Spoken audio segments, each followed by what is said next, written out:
Nous sommes ici pour vous parler du rapport de notre comité sur le service extérieur du Canada. Jusqu'à cette étude, il s'était écoulé plus de 40 ans depuis qu'un examen approfondi de notre service extérieur avait été réalisé. Le dernier fut en 1981 avec la publication de la Commission royale d'enquête sur la situation dans le service extérieur, dirigée par Pamela McDougall, une ancienne diplomate canadienne. Nous avons maintenant le plaisir de partager avec vous quelques points saliants des travaux du comité. Le Canada n'a jamais été une superpuissance, mais notre service extérieur a toujours permis à notre pays de jouer un rôle de premier plan sur la scène mondiale en tant que puissance intermédiaire. Aujourd'hui, notre service extérieur est confronté à de nouveaux défis. Les affaires mondiales sont de plus en plus instables, ce qui a des conséquences sur nos relations commerciales, nos chaînes d'approvisionnement et même notre souveraineté. Nous avons également constaté une augmentation des urgences consulaires et humanitaires. Malgré ces défis, le Canada doit continuer à promouvoir ses intérêts nationaux et internationaux. Et nous avons la chance de pouvoir compter sur des professionnels dévoués et hautement qualifiés au sein de notre service extérieur qui travaillent dur chaque jour au service du Canada et des Canadiens. Cependant, la réalité est que notre service extérieur a beaucoup de travail à faire s'il veut relever ces défis. The key question guiding our study was, are Global Affairs Canada and the Canadian Foreign Service fit for purpose? The committee's answer is yes, but a qualified yes. We have made 29 recommendations that are designed to strengthen the Foreign Service's already considerable abilities, so it is ready and able to do its important work for Canada today, tomorrow, and in the decades to come. Among the committee's concerns is staffing. The Foreign Service is still feeling the effects of a 10-year suspension in Foreign Service recruitment between 2009 and 2019. We heard that Global Affairs Canada has been relying on short-term contractors and students, but these Band-Aid solutions are less than ideal in developing an experienced workforce that can help Canada be a global leader in the 21st century. Recent events have also underscored the importance of a foreign service that can respond with agility to emergencies. For example, Canadians have been evacuated from conflict zones such as Lebanon, Afghanistan, Ukraine, Sudan, and Gaza, thanks in large part to the Foreign Service. But we have heard that what is known as surge capacity, the ability to rapidly funnel resources to address constantly developing events, could be increased.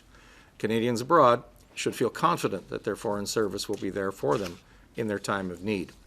The committee is therefore recommending that Global Affairs Canada run an annual entry-level Foreign Service officer recruitment campaign to fill vacancies and create a surge capacity that would allow for more rapid and effective responses to emergency situations. Enhancing the skills and abilities of Foreign Service officers can be done through other initiatives as well. The committee has made several recommendations in that vein. For example, our witnesses told us that there are many advantages to encouraging secondments and hiring people with different professional backgrounds, including mid-career professionals. At the same time, we heard that the culture of Global Affairs Canada prizes knowledge gained from experience in international affairs. While I can certainly personally vouch for the benefit of such experience, international issues encompass a vast range of topics. As such, Global Affairs Canada could benefit from employees who have expertise in these different spheres. One way to encourage the development of this expertise is to encourage secondments, interchanges, and other forms of temporary assignments in and out of the federal public service. So the committee is recommending that the Clerk of the Privy Council issue a directive or an instruction to encourage public servants to pursue secondments, interchanges, and similar opportunities with government departments and agencies, private sector companies, multilateral bodies, educational institutions, and civil society organizations. This would require the active cooperation of all deputy ministers of other departments and agencies that have international responsibilities. There is a wealth of knowledge and experience across our great country. We just need to think outside the box. Further, the committee is also recommending that Global Affairs Canada recruit more mid-career professionals from other government departments and, importantly, from outside of government altogether. This recommendation would immediately help to broaden the skill set of Global Affairs Canada and is another way of providing more tools to a department that already excels at making good use of the resources at its disposal. We want Global Affairs Canada to expand that toolbox. Our study revealed that Global Affairs Canada prioritizes generalist knowledge over specific thematic expertise. This can be attributed in part to some of the staffing challenges. A good generalist can move from one file to another as needed, providing the department with flexibility and adaptability in sometimes rapidly changing circumstances. If you don't have a full complement of staff, adaptability is especially useful, even essential. However, it is clear that specialists are vital to the mission of Global Affairs Canada. It is no secret that Russia and China are holding the world's attention and likely will for years to come. As such, Russia and China specialists, people who have a profound understanding of the languages, cultures, and aspirations of these countries and their governments, are unquestionably valuable. Developing these analytical and representational capabilities takes time and money, but the rewards would be considerable. That's why the committee is recommending that Global Affairs Canada increase its investment in foreign language training and that it also provide opportunities for Canada-based staff trained in a foreign language to maintain their foreign language skills throughout their careers. That is also why we are recommending that Global Affairs Canada establish a pathway for specialists who would be expected to maintain, with the support of relevant training, specific geographic, functional, and/or linguistic expertise. Les conditions du service extérieur pourraient également être améliorées. Les directives sur le service extérieur prévoient des indemnités et des avantages pour le personnel en poste à l'étranger. Ces directives gagneraient à être modernisées afin de reconnaître pleinement la diversité du service extérieur d'aujourd'hui et les besoins de son personnel. Dans certaines cultures, par exemple, les parents âgés constituent une partie importante du foyer, ce qui n'est pas reconnu dans les directives. Les familles recomposées et les familles séparées avec enfants font également face à des obstacles lorsque leur situation n'est pas suffisamment prise en compte dans les directives. Il y a aussi la question de la poursuite de l'emploi pour tout conjoint ou partenaire accompagnant l'agent de service extérieur. Enfin, les familles dont les enfants ont des besoins particuliers peuvent bénéficier des aménagements, mais elles doivent présenter une demande distincte pour chaque affectation. C'est une chose que ma famille connaît personnellement. Nous avons également entendu que les agents de service extérieur célibataires se sentent souvent pris pour acquis lorsqu'ils sont affectés, alors que l'accent est mis sur ceux qui sont accompagnés de membres de leur famille. C'est pourquoi le comité recommande une modernisation complète des directives sur le service extérieur afin de s'assurer qu'elles sont adaptées aux réalités actuelles et changeantes auxquelles sont confrontés les fonctionnaires canadiens. La modernisation devrait également viser à simplifier les procédures administratives afin d'éliminer la paperasserie. En conclusion, le Canada a besoin d'un service extérieur fort et compétent, qu'il s'agisse de négocier des accords de libre-échange, de fournir des analyses d'experts sur les tendances et les enjeux, ou d'aider les Canadiens qui fuient les zones de conflit. Le service extérieur assume un large éventail de responsabilités importantes qui touchent les Canadiens ici au pays et dans le monde entier. A question the committee kept in mind as a reminder of why this study was undertaken was, why does the Foreign Service matter and why should Canadians care? It is exactly because of the broad range of duties of Global Affairs Canada and the Foreign Service specifically that while it is often said that foreign affairs is rarely on the ballot during an election, Canadians must care about their foreign service being ready to serve them now and into the future. What happens around the world impacts us here at home, from economic security to physical security, and Canada's Foreign Service is at the forefront of mitigating negative impacts and taking advantage of opportunities. It is true that our Foreign Service faces many challenges, both internally and externally. As a former career Foreign Service officer myself, I always find inspiration in the dedication and professionalism of Canada's Foreign Service. They truly are the best in the world at what they do. There is hard work ahead, no question. Global Affairs Canada knows that too, having launched their own internal review in May of 2022.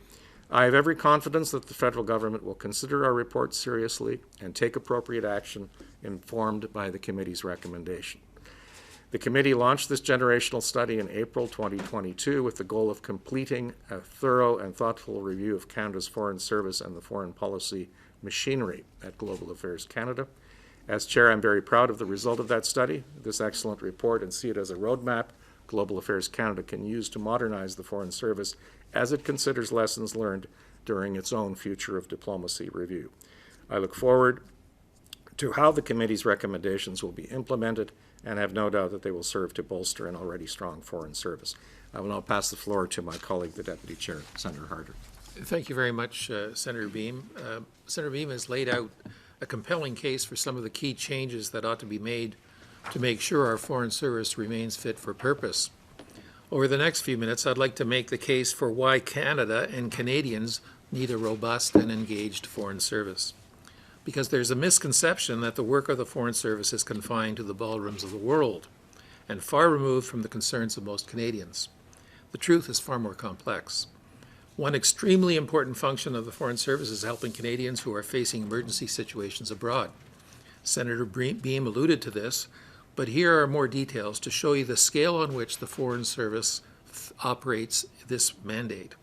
Global Affairs Canada provides consular services through some 260 different points in 150 countries. During the COVID pandemic, Global Affairs helped 62,000 Canadians return home in the largest repatriation operation in Canada ever. Foreign Service officers have provided assistance to Canadians fleeing Afghanistan and Ukraine, and more recently, Foreign Service officers have helped Canadians leaving the conflict zone in Gaza. These are significant undertakings. Staff have to contend with situations that can change in a minute. They may have to provide temporary facilities to accommodate the Canadians who they are assisting, acquire food, water, and transportation in their interest. And they must stay in constant communication with representatives of the countries and the forces involved. With that in mind, you can easily see why our report makes recommendations relating to improving the surge capacity and the linguistic and cultural specialization of the Foreign Service.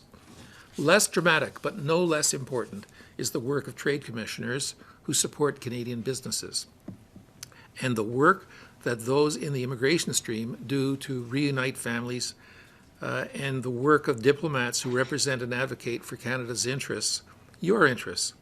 Cast your mind back to the renegotiation of the NAFTA. Global Affairs help ensure that our manufacturing and producers would still be able to have access to our biggest market. The stakes could not have been higher, and we were successful. All of this work is directly or indirectly affecting Canadians. So you can begin to see how a robust and capable foreign service is absolutely essential for Canada's well-being. This is something that we believe more people should appreciate, and it is why our first recommendation is for Global Affairs to enhance its outreach to Canadians. The simple truth is that if the Foreign Service is valued, it is more likely to receive the political support that it needs. So making Canadians aware of its contributions is an important responsibility. It can also encourage interest in foreign service as a career choice, which could help get staffing levels back up to where they need to be for an effective foreign ministry. Partnering with educational institutions, for instance, could give the Foreign Service its pick from promising young adults. That's why we are specifically recommending that Global Affairs outreach include a school outreach program. I'd also like to touch on what might be considered the most abstract nature of the Foreign Service to show how it, too, has enormous value for Canada and Canadians. When we talk about projecting our values and interests abroad, for example, these aren't just words. Meaningful action can result from our engagement and advocacy on the global stage.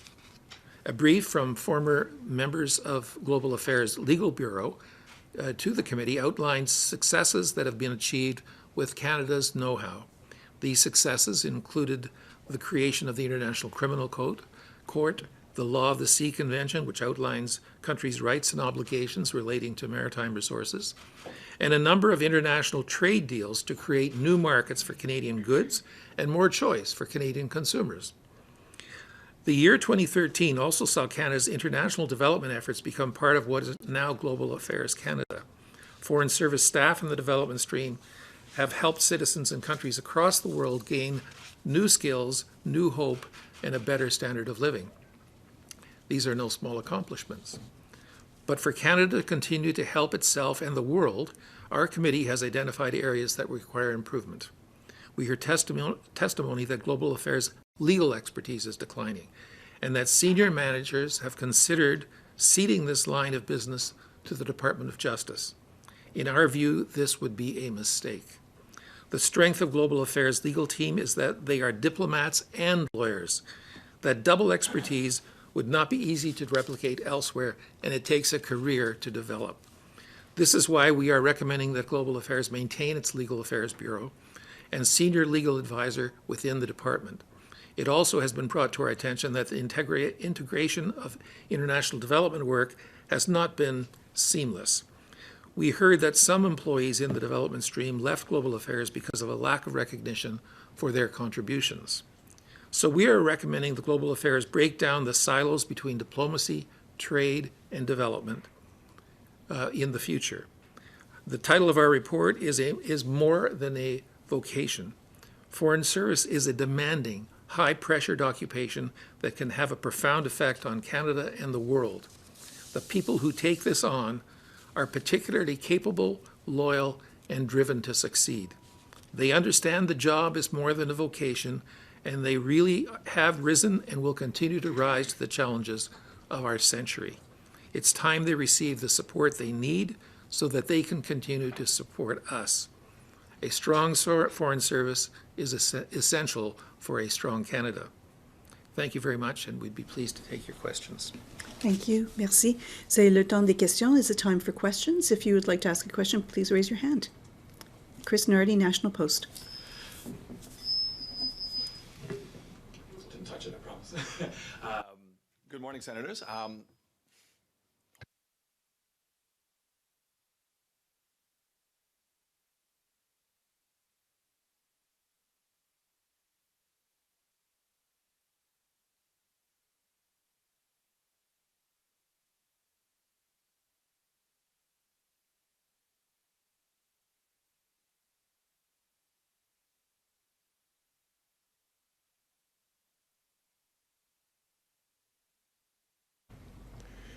Well, if I can begin, and I'm sure Senator Harder will have a view on this as well. It's not up to us to identify which senior positions should go. Those are all internal factors. But as the committee looked at the structure of the department, it does appear to be rather top-heavy. And I think, as people know, the department also has the largest number of executive category employees in government. There's a reason for that, because when you have 178 missions abroad, your senior person is often at the executive level. So it suggests that by reducing the senior level component to some degree, you're going to exact some savings, but you're also going to look at empowerment all the way down in terms of functions that can be picked up in other areas. So what we're suggesting is a rationalization of that senior cadre. Peter? I totally share what Senator Boehm has described. I'd only add one comment, and that is, I think you would find if you randomly asked Foreign Service officers that the number of layers and processes that it takes for their memo to get to the minister probably exceeds what is necessary to ensure coherence and efficacy. And what our report is trying to inspire the management team is to not only delayer, but to empower. And that is a challenge not just at Foreign Affairs, but other government departments as well. And do you have a view on the future of diplomacy was announced back in June, somewhat parallel to your process. You guys finished later, but did more comprehensive study that started earlier. Okay. Did future of diplomacy address all of the concerns of the committee and all the recommendations already, or are there some that you think are remain to be addressed? My understanding is that the future of diplomacy is an ongoing process, that it's become rather granular in Global Affairs Canada in terms of discussion groups and whatnot and improvements. So my understanding too is that the paper that was circulated by Minister Joly was the beginning of a process. Yes, we started earlier and we finished later, but we did have the advantage as a committee to look at some comparator countries. We went to Washington, we went to Oslo, we went to London and to Berlin.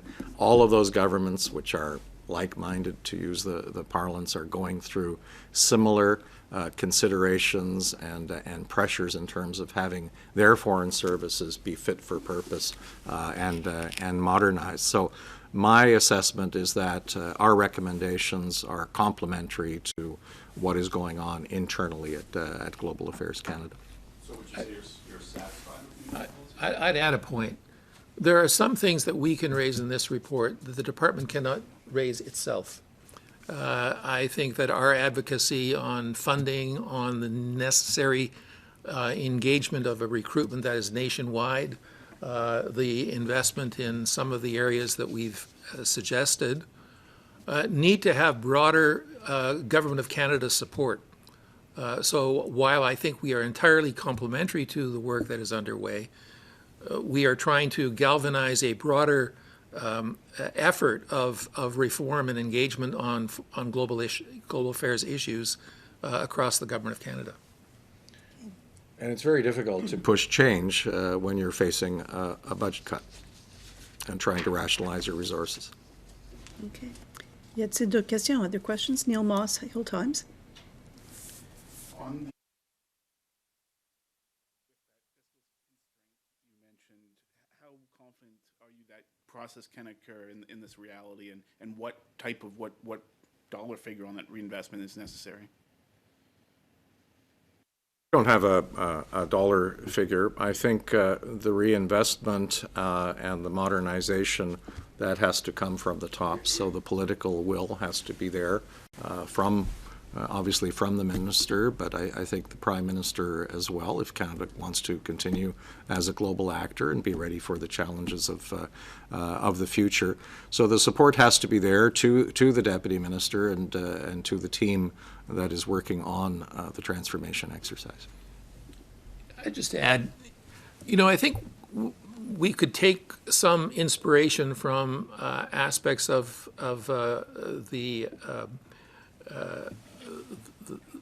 what we went through in terms of program review years ago, which caused a number of departments to actually rethink their structure and hierarchy and delayer.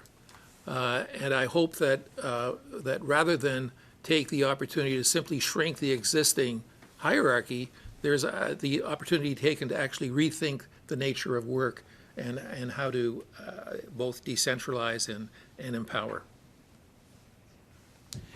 And with regards to implementing the report and the recommendations of the report, what commitments have you gotten from the Minister's office or from GAC itself that this report, these recommendations will be implemented? It's only been out for about an hour or so, Neil, so I don't think we've got too much, but certainly one of the recommendations that we've made is that we are prepared and we are suggesting that an advisory committee be established, that it could be comprised of parliamentarians, civil society reps, academics to work together with the department and with the minister to enact these reforms. Catherine Morrison, Ottawa Citizen. Hi, thank you so much for your time today. You mentioned the need for hiring of diplomats in your report. I'm wondering if you're able to share any figures or estimates about how many more staff are needed across the Foreign Service, both at headquarters and abroad. Well, I have a few statistics here, if they're of interest, and they're out of that paper on the future of diplomacy. So there are 14,000 employees more or less.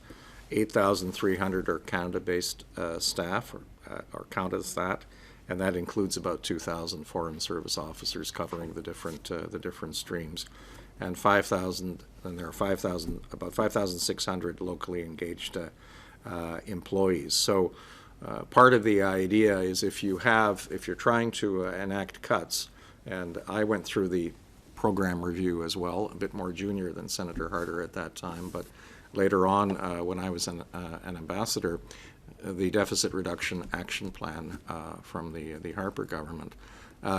It's very easy to impose an across-the-board cut, 10% or 15% or whatever it might be. It's more difficult to drill down and to actually identify your priorities, as Senator Harder said earlier, to thinking out of the box in terms of doing that. So you might want to move more people abroad, and there are some missions that are being opened. I think there are 4 more that are coming online now. That suggests you have more people abroad, but of course that also raises the cost. So you have to rationalize how much you have abroad, and that's why we don't put numbers in here in our report specifically as to what you could have at headquarters, and look at old programs and things that may not be necessary, and also the impact that technology will have in trying to gather some efficiencies.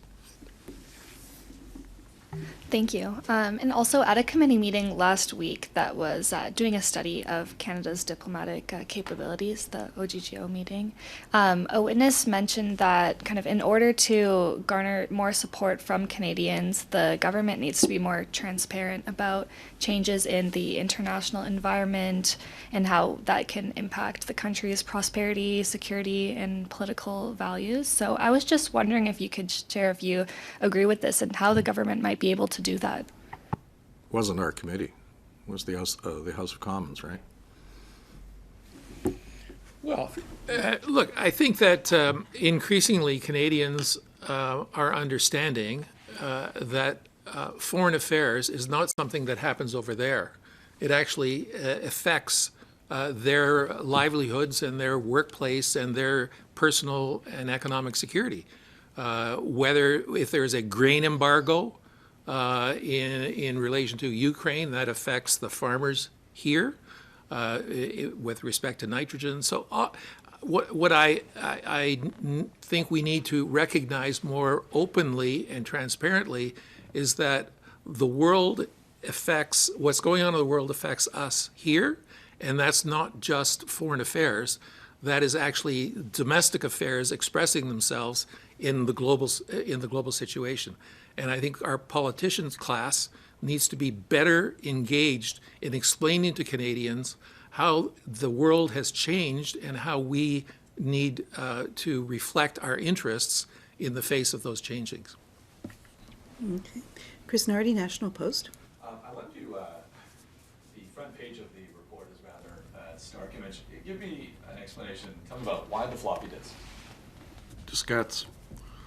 Well, I can go back when I joined the Foreign Service. We weren't using diskettes at all. We were long handwriting things and then sending it to our cipher clerks and communicators to encrypt and send away. And then we moved through things. So there is obviously an impact that technology has, and the putting the diskettes on the cover.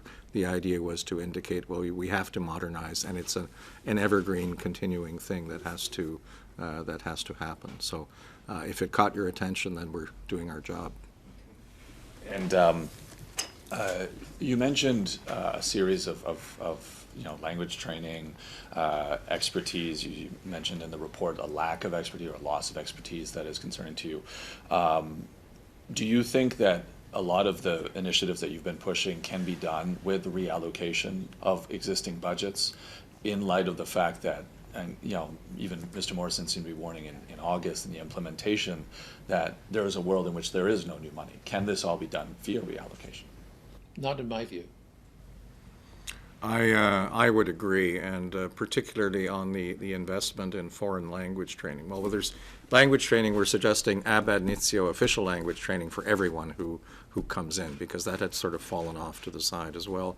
But for foreign language training, you are really making an investment in a career, and if a person is successful in their career and there aren't other things that impede this, they can see themselves going to a country where a difficult foreign language is necessary, and advancing through the system in that way. So more has to be invested in the difficult foreign languages, so Mandarin and Russian I mentioned, but Arabic as well, and particularly with the newer generation of foreign service officers. One of the problems is that because of the lack of a national recruitment exercise, the average age of a foreign service officer now is about 47, and that is too old in terms of looking at a career planning trajectory. I started in my 20s, and I was fortunate in that way. But that is where the training then can really have an impact. And that, yes, that costs money. And with the current cuts, I'm not sure that money is there. Okay. Y a-t-il d'autres questions? Any other questions? Going once, going twice? Thank you very much.